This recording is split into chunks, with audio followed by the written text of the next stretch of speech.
5 tahun lalu, sebuah perjanjian yang menggemparkan dunia ditandatangani di Gedung Putih, Abraham Accords. Kesepakatan ini menormalisasi hubungan antara Israel dan negara-negara Arab, mematahkan konsensus yang telah lama berlaku bahwa perdamaian hanya bisa tercapai setelah solusi dua negara bagi Palestina.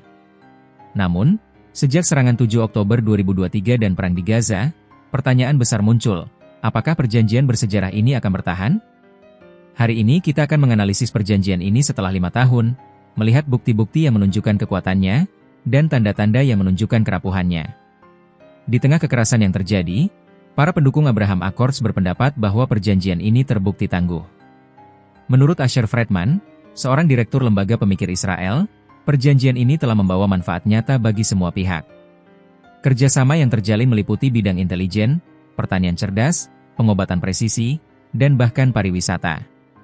Dan yang paling mengejutkan, data menunjukkan bahwa perdagangan justru meningkat tajam bahkan setelah Perang Gaza dimulai.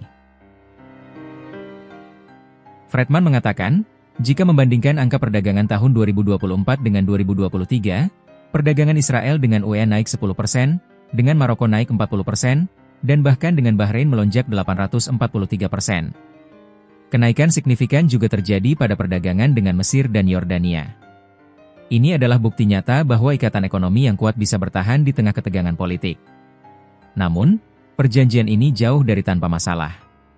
Para analis seperti Emily Tassinato dan Burcu Ozcelik melihat bahwa situasi di lapangan kini sangat berbeda dari 5 tahun lalu. Serangan Israel di Gaza telah mengubah persepsi.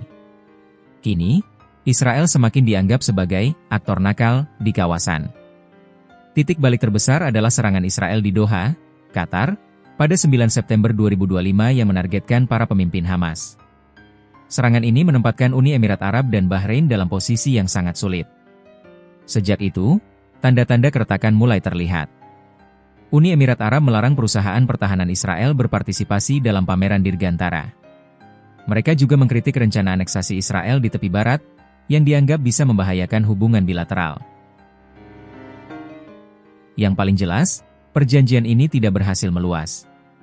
Meskipun Presiden Trump terus mendorong agar Arab Saudi dan negara lain bergabung, faktanya tidak ada negara Arab lain yang menandatanganinya sejak 2020.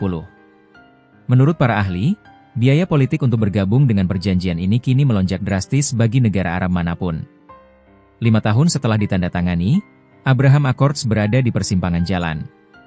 Secara ekonomi, perjanjian ini telah terbukti kuat. Namun, secara politik, ia menghadapi ujian terberatnya. Tindakan Israel yang semakin agresif membuat para mitranya dalam posisi yang sulit. Akankah kesepakatan yang bersejarah ini bertahan?